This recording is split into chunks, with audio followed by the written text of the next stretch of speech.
माँ, बहन, बीवी, बेटी, क्या औरत की शनाख्त इन रिश्तों में है? ये सब तो उसके रिश्ते मर्द के साथ हैं, मगर उसकी अपनी शनाख्त कहाँ है?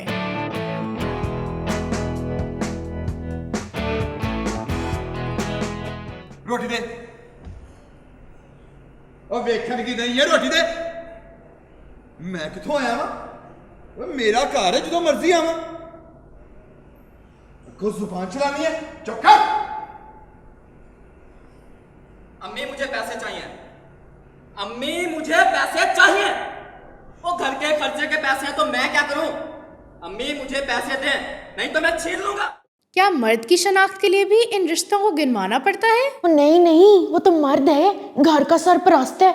उसको क्या जरूरत है अपनी शनाख्त के लिए इन रिश्तों की? ओए आज फिर दाल पका ली। और तेनू पता भी है मैनू पसंद नहीं। कमा के ले आवांगा ते फिर कुछ और पकाएंगी। बड़ी जुबान चलती है तेरी। गंजबाज नहीं आना। चुप अपना सामान तो निकल मेरे घरों। ये है पेट्रियार्की, जिसमें हमने मर्द को सरपरस्त बना दिया है। मगर क्या ये निज़ाम सही है?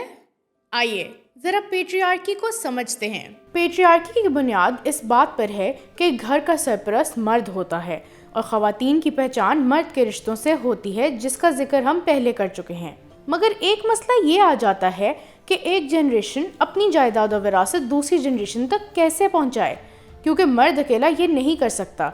उसके लिए तो औरत की ज़रूरत होती है ताकि वो मर्द को वारिस दे सके, जिसमें नाम और जायदाद दोनों शामिल है। पर यह ज़रूरी नहीं कि बेटा ही हो, बेटी भी हो सकती है। पर पिदरशाही में ख्वाहिश बेटे की होती है, क्योंकि विरासत उसे मुंतकिल होती है।